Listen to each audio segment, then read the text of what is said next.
예수님께서 겟세마네 동산에서 기도하시고 드디어 군병들의 결박당하여 끌려갔습니다. 그렇죠? 산헤드린 공회에서 이제 사형 선고를 받고 이제 빌라도에게 넘겨진 겁니다. 그 과정에서 우리는 두 인물을 먼저 살펴봤습니다. 처음에는 베드로였습니다. 주와 함께 죽을지언정 내가 절대 주를 떠나지 않겠습니다. 주는 그리스도시요 살아계신 하나님의 아들입니다.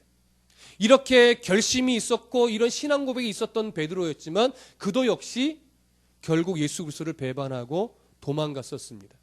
그러나 그는 예수 그리스도가 어떤 판결을 받나 산헤드린 그 대제사장의 뜰까지 들어와서 지켜보았지만 결국 당신이 예수 그리스도의 제자 아니요, 당신도 그 무리 아니요 라고 하는 세 사람의 지적으로 인해 그도 역시 두려움에 차서 나는 예수를 모르오, 내가 예수의 제자면 내가 하나님께 벌을 받을 것이 하면서 3번이나 부인하고 맹세하며 부인하고 저주하며 부인하는 그런 모습을 보였습니다.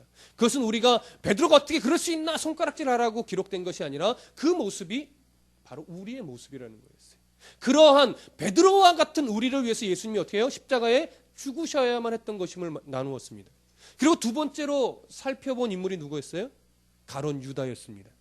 빌라도에게 넘겨질 때 가룟 유다도 계속하여 예수 그리스도가 어떻게 판결이 되나 보았었습니다. 그러나 그는 예수 그리스도가 죽게 될지 몰랐어요. 그는 예수 그리스도가 그렇게 넘기면 예수 그리스도가 메시아로서의 능력을 발휘하여 로마를 그제서야 물리치고 결국 영웅으로서 이스라엘을 높이시겠지. 그러나 그의 기대대로 되지 않았습니다. 그래서 그는 베드로는 통곡하여 하나님 앞에 뉘우치고 회개하여 변화된 삶을 살아갔지만 가룟 유다는 그저 후회만 있었습니다. 회개가 아니었어요. 인간적인 후회만 있었어요. 그래서 결국 자기의 목숨을 자기가 스스로 끊었죠. 그래서 가룟 유다의 죽음이 안타깝습니다. 그러나 예수님은 그런 가룟 유다를 위해서도 죽은 거였어요. 뉘우침으로 끝나지 않고 그가 하나님 앞에 회개하였다면, 베드로처럼 회개하였다면 가룟 유다는 분명 천국 갔을 겁니다. 그러나 지금 이 얘기는 지옥 갔다라고 말하는 것은 아닙니다. 왜냐하면 정확히 알 수 없기 때문에. 그가 예수 그리스도의 제자로 따라다닐 때 정말 예수 그리스도를 마음에 모셨는지는 우리가 알 수 없습니다. 다만 성경에 기록된 모습으로만 보면 지옥에 갔을 가능성이 많은 것입니다. 자살했다고 지옥 가는 것은 아닙니다. 성경에 그런 기록은 없습니다. 기독교의 신학도 자살과 지옥은 동일시되지 않습니다. 왜요? 천국과 지옥의 분기점은 항상 누구예요? 예수 그리스도예요. 그거 없이 단순하게 자살했다고 지옥 가는 것 아니에요. 그런 가룟 유다를 위해서도 예수님이 죽으신 것이고 우리가 바로 누구와 같다? 그런 가룟 유다와 같은 거예요. 그게 인간의 존재됨이에요. 오늘 본문에서 또 하나의 인물을 보게 됩니다. 누구요? 빌라도를 보게 됩니다.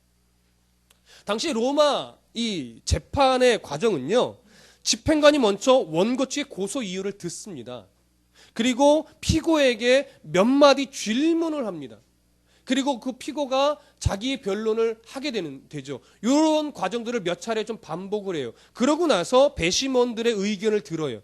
그러고 나서 이제 판결을 내립니다. 그때 판결을 내려지게 되면 그 판결에 대해서는 아주 일사불란하게 신속히 진행이 되는 것이 당시 로마의 재판 과정입니다. 오늘 본문은 그러한 재판 과정 중에 빌라도가 원고 측의 고소 이야기를 듣고 피고에게 지금 질문하는 과정 중에 예수님에게 묻는 거예요. 자, 3절이 아니죠. 11절 보실까요? 함께 읽어봅니다. 시작. 예수께서 총독 앞에 섰음에 총독이 물어 이르되 네가 유대인의 왕이냐? 예수께서 대답하시되 네 말이 옳도다 하시고. 자, 지금 빌라도는 예수님에게 뭐라고 질문하냐면 네가 유대인의 왕이냐? 그러니까 지금 유대인들이 고소한 내용이 뭐예요? 반역 음모죄예요. 반역 음모죄. 그래서 빌라도가 네가 유대인의 왕이냐라고 물은 거예요. 그러나 처음에 산헤드린 공회에서, 유대인들의 산헤드린 공회에서 고소된 내용은 뭐예요? 사형 판결을 받게 된 그 죄의 몫은 뭡니까? 하나님의 아들이냐 그거였어요. 네가 하나님의 아들이냐. 이것은 뭐에 걸려요? 신성 모독죄에 걸려요. 유대인들은 사형 선고는 할 수 있었지만 사형 집행권은 없었습니다. 로마의 허락을 맡아야 돼요. 그런데 하나님의 아들이라고 하는 죄의 몫은 로마 법정 안에서는 죄가 돼요, 안 돼요? 안 돼요. 그것은 유대인들의 종교적인 죄란 말이에요. 그래서 그것으로 사형 언도를 해놓고 정작 로마 법정에 고소할 때는 그 죄 몫이 아니라 뭐라고요? 반란 음모죄. 이 사람이 유대인의 왕이라고 합니다. 유대인의 왕이라는 건 로마 입장에서는 뭐예요? 반란을 일으켜서 로마를 몰아내고 이 사람이 이스라엘의 왕이 되겠다라고 하는 것으로 통용되는 거예요.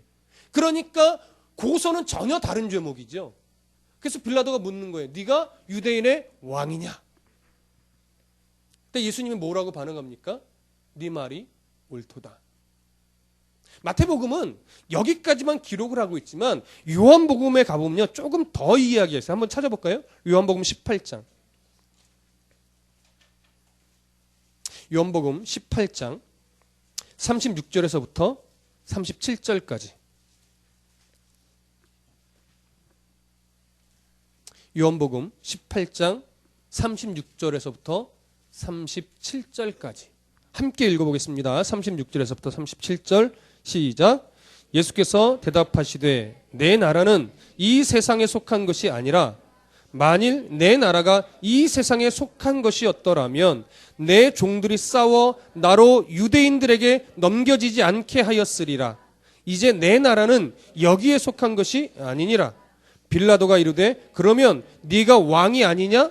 예수께서 대답하시되 네 말과 같이 내가 왕이니라. 내가 이를 위하여 태어났으며 이를 위하여 세상에 왔나니 곧 진리에 대하여 증언하려 함이로라.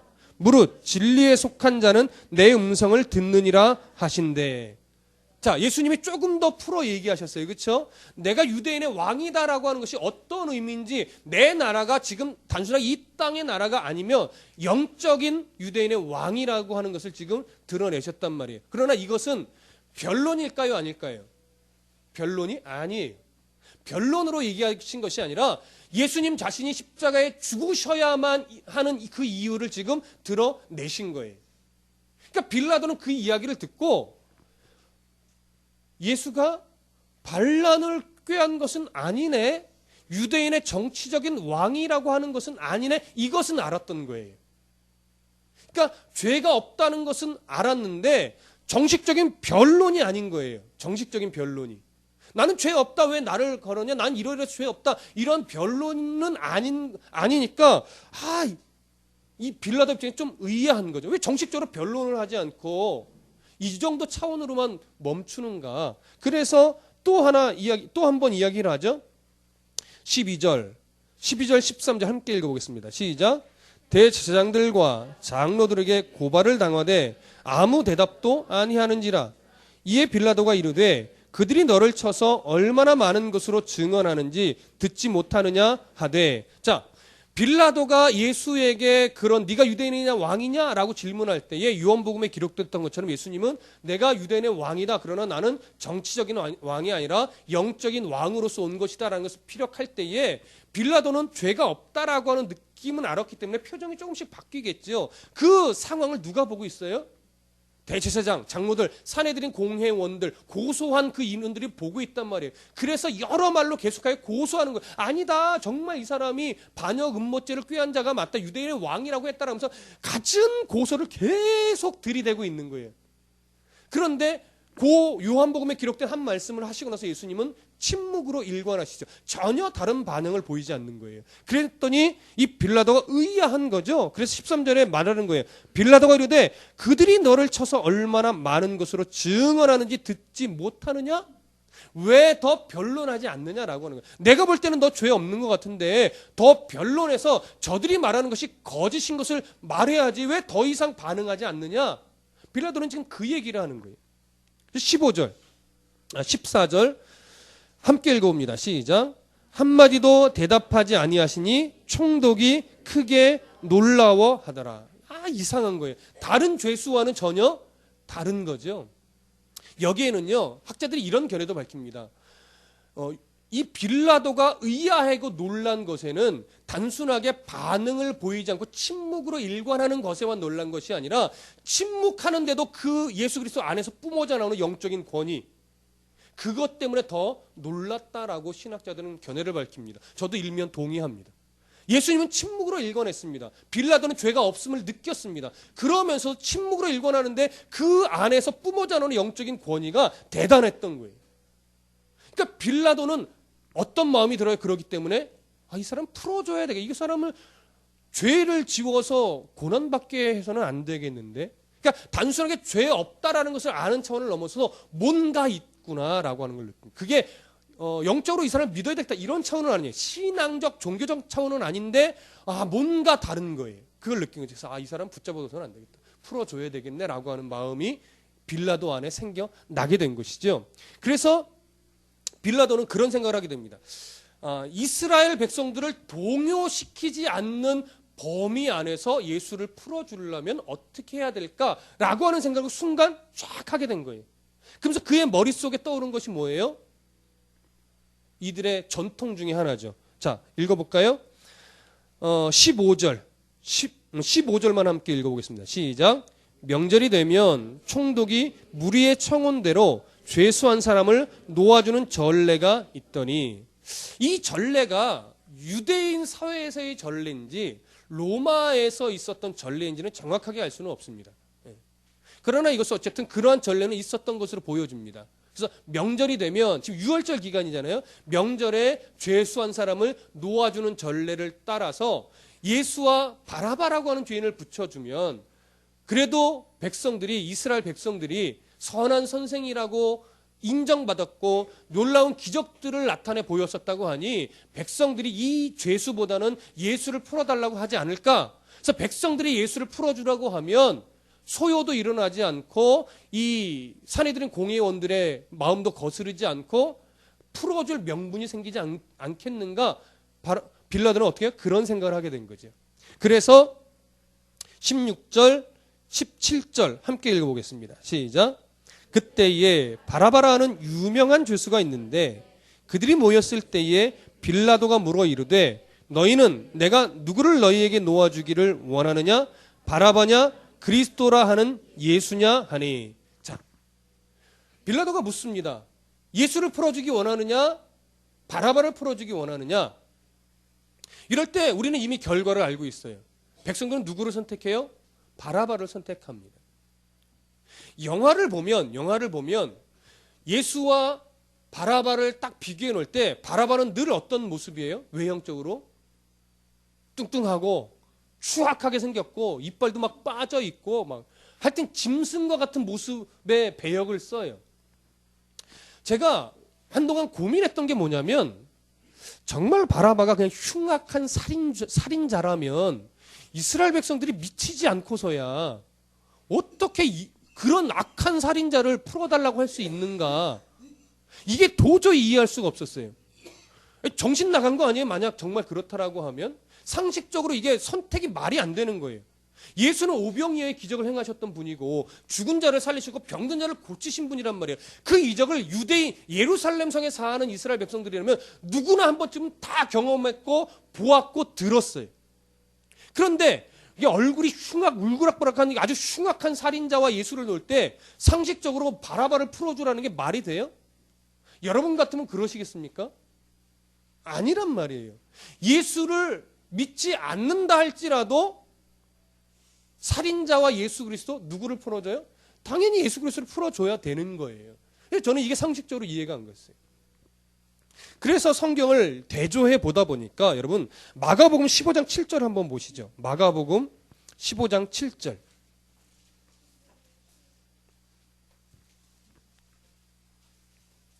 마가복음 15장 7절. 함께 읽어봅니다. 마가복음 15장 7절 시작. 밀란을 꾸미고 밀란에 살인하고 포박된 자. 자, 이게 누구에 대한 설명이에요? 바라바에 대한 설명이에요. 한 구절 더 찾아보시죠. 누가복음 23장 19절. 누가복음 23장 19절. 자, 함께 읽어봅니다. 누가복음 23장 19절 시작. 성중에서 일어난 밀란과 살인을 인하여 포박된 자. 자, 여기서 공통적으로 나오는 것이 뭡니까? 밀란이에요. 밀란과 밀란으로 인해 살인을 했던 거예요. 그게 누구예요? 바라바예요. 그러면 이 밀란이 뭐냐라고 하는 것이죠. 이 밀란. 바라바가 밀란을 일으킨 어떤 주도적인 인물이었고 그 밀란 속에서 살인을 하게 된 사람인데 이 밀란이 뭐냐? 정확한 데이터가 있지는 않습니다. 그러나 신학자들이 여러 상황과 어떤 전통적인 기록들과 이런 것을 참고해서 볼 때 이 밀란은 로마에 항거하여 독립투쟁처럼 일어났던 그런 반란이었다라고 밝힙니다. 저는 이게 100% 동의합니다. 그러니까 유대인들 입장에서 바라바는 뭐와 같아요? 독립투사와 같아요. 그 밀란을 일으키고 밀란을 틈타서 누구를 죽였겠어요? 이스라엘 백성을 죽였을까요? 아니요. 로마의 어떤 정치인이나 고위 간직이나 누군가를 죽이게 됐겠지요. 그러니까 로마의 입장에서는 뭐예요? 흉악한 범죄자예요. 정치범이에요. 그러니까 보세요. 단순 강도는요, 당시에 십자가에 안 세워요. 정치범을 십자가에 죽인단 말이에요. 로마에서는요. 정치범. 그러니까 예수님과 함께 양쪽에 세웠던 그 두 강도는 단순 강도일까요? 아니에요. 정치범이에요. 그래서 학자들은 그 두 강도는 바라바와 함께 밀란을 일으키다가 붙잡힌 정치범이었을 것이다. 이렇게 보기도 합니다. 무슨 말씀인지 이해되시죠? 그러니까 로마의 입장에서 유명한 죄수의 아주 흉악범이에요. 그러나 이스라엘의 입장에서는 영웅일 수도 있어요. 왜 이렇게 얘기할 수 있느냐? 자, 오늘 본문으로 돌아가셔서 어디를 보시냐면 일단 18절부터 20절까지를 읽어보겠습니다. 18절부터 20절 시작. 이는 그가 그들의 시기로 예수를 넘겨준 줄 알미더라.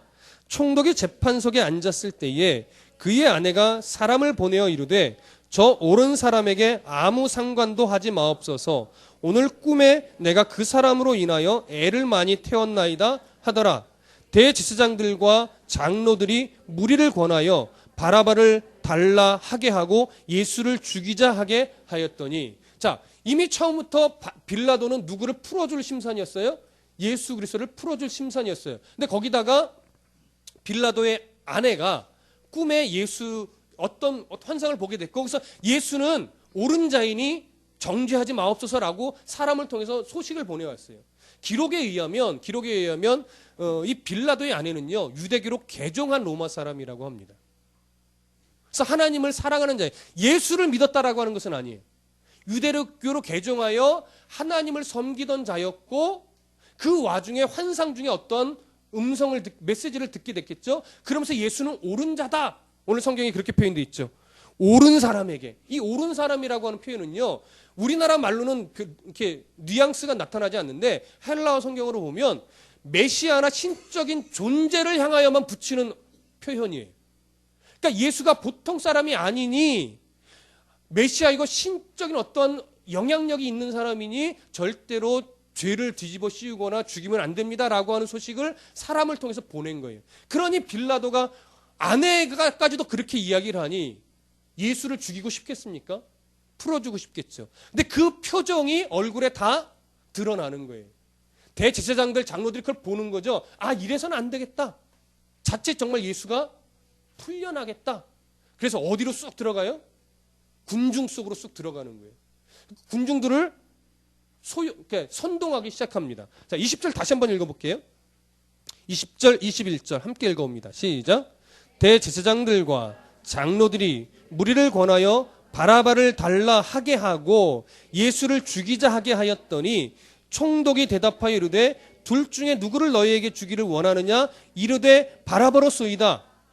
자, 그 대제사장들, 장로들이 무리 속으로 들어가서 선동했더니 빌라도의 질문에 무리들은 누구를 죽이라고 해요? 예수를 죽이고 바라바를 풀어달라고 해요. 그러면 그 장로들이 군중 속으로 들어가서 뭐라고 선동했을까요, 여러분? 뭐라고 선동했을까요? 한번 생각해 보십시오. 누구를 풀어주는 게 우리 이스라엘에게 도움이 될 거라고 생각해? 저렇게 허무하게 붙잡혀서 매질이나 당하는 예수야? 아니면 우리를 대신해서 밀란을 일으키고 반란을 일으켜서 앞장서서 싸웠던 바라바야? 누구를 풀어주는 게 우리나라에게 도움이 될까? 우리가 해방하고 로마를 물리치는데 더 앞장서서 일할 수 있을까? 바라바일까 예수일까? 자, 이스라엘 백성들 입장에서 한번 생각해 보십시오. 누구를 풀어주는 게 더 유익하겠습니까? 바라바입니다. 진리에 따라 우리에게 도움이 되는 유익을 따라 그들은 예수 그리스도를 어떻게 해요? 버리고 바라바를 선택한 거예요. 단순 흉악범이 아닙니다. 그럼 그 선택이 정말 이스라엘이기 때문이겠습니까? 오늘 우리도 그렇게 예수 그리스도를 감추고 나의 이익을 위해서 바라바를 풀어주는 듯한 삶을 살아갈 때가 너무 많이 있습니다. 바라바를 손가락질해라, 바라바를 선동했던 장로들을 손가락질해라, 그거 아니에요. 오늘 우리도 그 짓을 하고 있다고요. 솔직히 말하면 오늘날 목회자도 그 짓을 하고 있다고요. 예수 복음을 살짝 감춰놓고 교회의 유익을 위해서 진리를 뒤에 묻고 돈을 끌어내거나 교회를 확장시키려고 하는 욕심꾸러기가 되어 있는 목회자들이 너무 많이 있어요. 무슨 말씀인지 아시겠어요?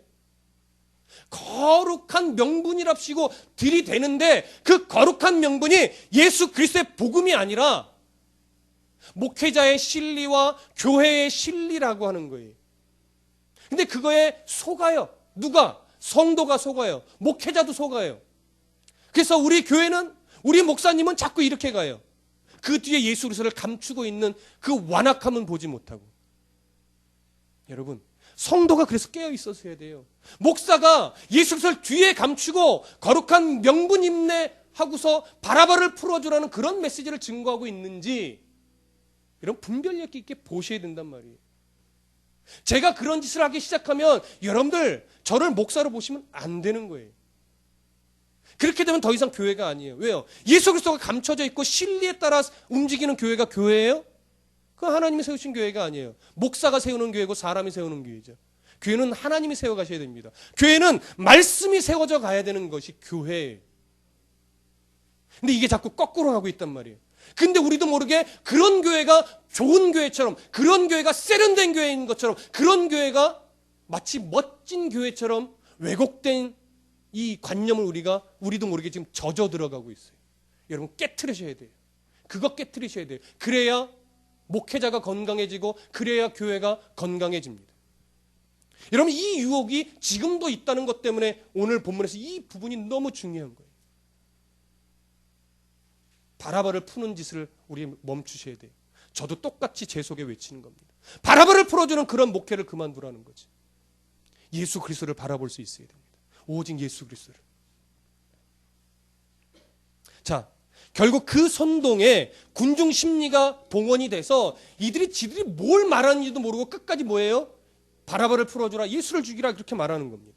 자, 22절 함께 읽어봅니다. 22절 23절 시작. 빌라도가 이르되 그러면 그리스도라 하는 예수를 내가 어떻게 하랴? 그들이 다 이르되 십자가에 못 박혀야 하겠나이다.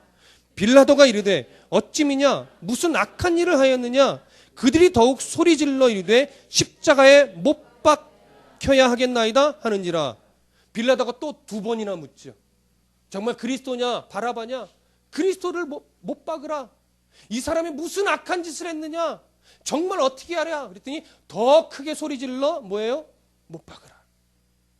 그게 사람입니다. 그게 사람의 본질입니다. 그게 우리의 모습입니다. 그렇기 때문에 예수님이 십자가에 죽어주셔야만 우리의 이 완악한 죄성이 하나님 앞에서 의인이라 칭함을 받을 수 있는 거예요.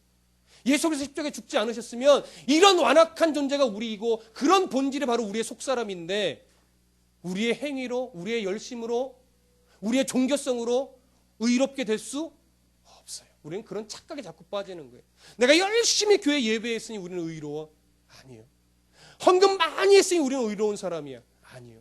그런 것으로 의로워질 수 없다라고 하는 거예요. 우리의 속사람을 보라는 거죠. 베드로와 같은 것이 우리의 모습이고 유다와 같은 모습이 내 모습이고 빌라도와 같은 모습이 내 모습이고 바라바를 풀어주라고 외치고 외쳤던 이스라엘 백성들이 바로 내 모습이라는 것이 오늘 성경이 증언하고 있는 겁니다. 자, 그러면 이제 결론적으로 조금 더 보시죠. 24절 함께 읽어보겠습니다. 24절 시작. 빌라도가 아무 성과도 없이 도리어 밀란이 나려는 것을 보고 물을 가져다가 무리 앞에서 손을 씻으며 이르되 이 사람의 피에 대하여 나는 무죄하니 너희가 당하라. 지금 빌라도는요 아주 긴박한 상황이 됐습니다. 어떻게 해서든지 예수를 풀어주려고 하는 선한 마음을 가졌고 그것을 행하려고 애를 썼는데 오히려 그것으로 인해 무리들이 더 소요를 일으킬 만한 상황이 긴급한 상황이 되어버린 거예요. 바라바를 풀어주고 예수를 못 박으라 하는 음성들이 더 외침들이 커졌어요.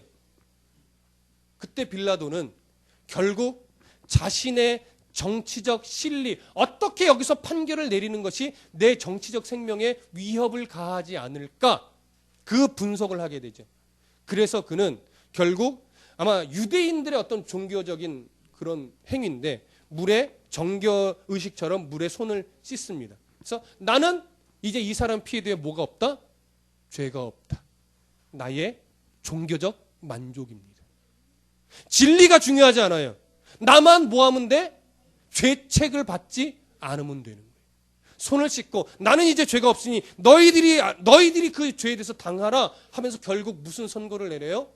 예수 그리스도의 사형 선고를 내리고 예수 그리스도를 내어 주는 거예요. 그게 빌라도의 뭐예요? 한계였어요. 빌라도는 죄가 없음을 뭐예요? 알았습니다. 알았음에도 불구하고 풀어주려고 하는 마음까지도 진실이었지만 결국 정치적인 실리 앞에서 진리를 감추어 두고 그는 무리들의 요구에 예수 그리스도를 내어 주게 된 거예요. 그게 빌라도의 한계입니다. 그리고 그게 우리가 갖고 있는 한계라고 하는 겁니다. 아무리 예수를 사랑해도 여러분들이 예수를 사랑하는 것, 제가 예수님을 사랑하는 것 거짓일까요? 진심일까요? 진심이에요. 압니다. 우리 모두 예수님을 사랑하고 예수님의 뜻대로 살아가고자 하는 마음이 있는 것은 모두가 다 진심이에요. 근데 그 진심을 가지고 살아갈 때 여러분 정말 그리스도인답게 한치의 오차도 없이 살아가시나요? 때로는 내가 예수 믿는 거 살짝 감추고 싶을 때도 있지 않나요? 그리고 실제로 감추고 살 때도 있지 않나요?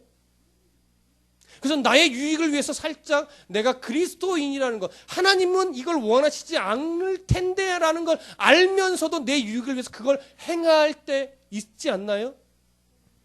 목사도 있는데 여러분 없어요?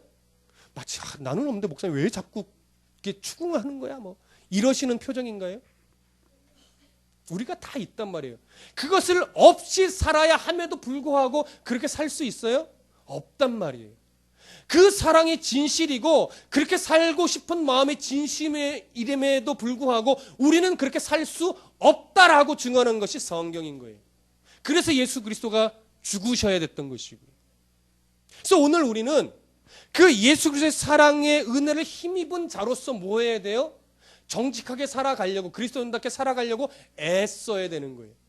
그런데 우리는 자꾸 무엇만을 우리 마음속에 이렇게 행하냐면 그냥 종교적으로 내 종교적인 감성만 이렇게 만족시키면 되는 그 수준에 자꾸 우리의 신앙이 머무르는 거예요.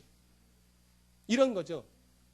뭐 이번 한 주간 오늘 주일 예배 안 빠졌는데 이번 한 주간 뭐 그냥 잘 살 수 있겠지 뭐. 근데 예배했잖아. 아 그래도 나 11조 했는데 뭐 하나님 앞에 할 거 내가 하면서 살아가는 거야. 그 정도면 됐잖아. 내가 어제 교회에서 예배하고 점심 식사하고 내가 설거지했어. 나 봉사도 했는데 뭐. 여러분, 신앙이 예배 참석하는 게 신앙일까요? 헌금하는 게 신앙입니까?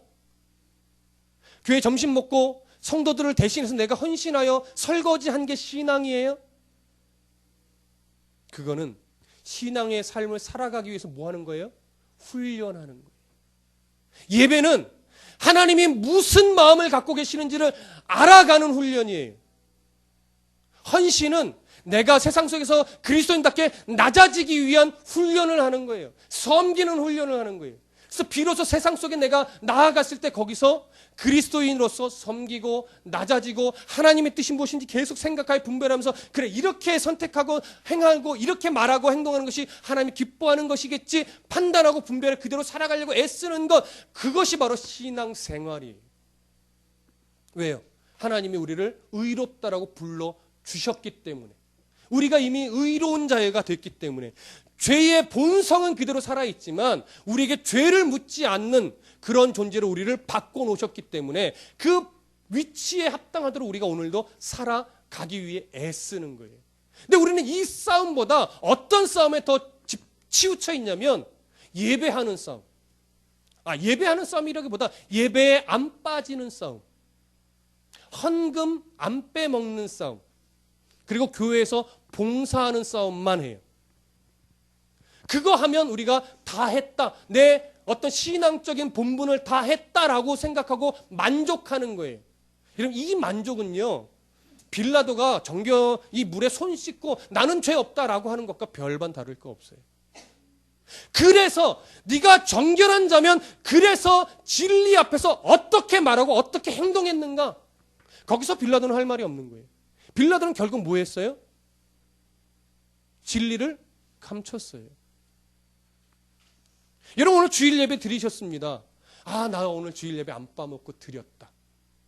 그게 뭔데요, 그게? 그게 여러분들 신앙에 있어서 뭔데요? 신앙은요, 거기서 멈추면 신앙이 아니에요. 내가 오늘 예배했고, 예배를 통해서 말씀을 들었고, 말씀을 통해서 하나님이 내게 주신 음성을 들었기에 그 말씀 부여권 내가 비로소 세상 속에서 어떻게 살아가고 있는가? 나의 성품과 인격이 어떻게 바뀌었는가? 그게 없으면 신앙생활 아직 우리는 초보인 겁니다. 그거 없으면 지옥 간다 이거 아니라 착각하지. 그게 지옥의 문제가 아니라 구원받은 백성으로서 예수를 닮아가는 싸움을 하고 있느냐 안 하고 있는 거예요. 그거는요, 결국 무엇에 대한 변화예요? 그리스도인다운 성품을 닮아가는 변화예요. 내가 어떻게 말투가 바뀌어가고 있는가? 내가 어떻게 생각이 바뀌어가고 있는가? 내가 어떻게 행동이 바뀌어가고 있는가? 나는 원래 성질이 지랄 같아서 어쩔 수 없어요. 아니요. 성품은 그러니까 뭐 다혈질이거나 이런 거 있잖아요. 뭐 내성적, 외향적 이런 거는 안 바뀌어요. 그러나 아무리 다혈질이고 내성적이고 외향적이라 하더라도 예수 그리스도의 마음을 닮아가다 보면요, 거기서 인내라는 흔적이 나타나고, 거기서 온유라고 하는 흔적이 나타나고, 사랑이라는 거, 오래 참음이라는 거, 자비 양선이라는 흔적들이 나타나게 돼 있다라고 하는 거예요. 누구나 다 간디가 될 수 없어요. 누구나 다 테레사 수녀가 되라는 거 아니에요. 예전과는 달라지라는 거예요. 왜? 예수를 믿고 있으니까. 예수님이 나를 위해 죽으셨으니까. 내가 의로운 자라 칭함을 이미 받았으니까. 나는 죽으면 천국 가는 존재가 하나님의 자녀니까 예전과는 바뀌어야 된다라고 하는 거예요.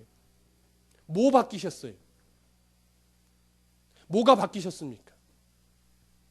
제가 오늘 설교를 준비하면서 제게 질문을 던져보니까 너 뭐 바뀌었니? 할 말이 없어요. 그냥 담대하게 개척했다는 거? 말씀을 정직하게 전하려고 애쓴다는 거? 그래, 그건 안다. 그건 하나님도 아직은 인정해 주시겠지. 근데 너의 말, 너의 행실, 너의 생각 뭐 바뀌었니? 아직까지도 자녀들한테 승질 부리는 거 그거 바뀌었니?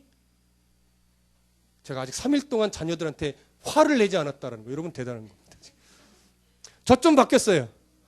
그걸 깨닫고요, 내가 우리 아들들에게 화내지 말아야지. 왜 이렇게 눈에 자꾸 잘 들어와요? 그 못돼 먹은 것들만. 자꾸 이야기하게 되는 거예요. 그래서 3일 전부터 각오를 했죠. 화내지 말아야지. 저희 가족들 맞지요? 저 3일 동안 아직 화를 안 냈어요. 우리 자녀들에게. 저도 이 싸움을 하고 있는 거예요. 이런 어떤 싸움을 하시고 계시냐고. 어떤 싸움? 그 싸움 하셔야 돼요. 그렇게 해서 변화되어지는 것. 조금이라도 테레사 수녀가 될 필요는 없지만 이전보다는 바뀌는 거죠. 생각이 바뀌고 하나님을 의지하는 그 의존도가 더 깊어지고 말씀을 사모하는 마음이 더 깊어져서 말씀대로 내가 말투와 생각과 성품과 흔적들이 조금이라도 바뀌어가는 것이 있을 수 있도록. 그래서 그렇게 싸우기 위해서 오늘 뭐예요? 훈련하신 거라고요. 훈련. 이제 주일을 지나서 집으로 돌아가시면 이 싸움을 하셔야 성도예요. 비로소. 그 싸움 안 하면 성도인 척하는 거예요. 여러분, 성도인 척하지 마시고 정말 성도로 살아가실 수 있기를 소원합니다. 우리는 베드로요, 우리는 가룟 유다요, 우리는 빌라도요, 우리는 예수를 못 박으라고 외쳤던 이스라엘 백성들과 똑같은 존재들이지만 그런 예수 그리스도가 그런 우리를 위해서 죽어주셨고 우리가 그 예수 그리스도로 말미암아 새로운 삶, 거듭난 존재라는 걸 이제 우리는 알았기 때문에 이제 다르게 살아나가셔야 되는 겁니다. 이것을 신뢰하시고 이제 성도인 척하는 성도가 아니라 성도로서 살아가는 성도가 되시기를 소원합니다. 기도하겠습니다.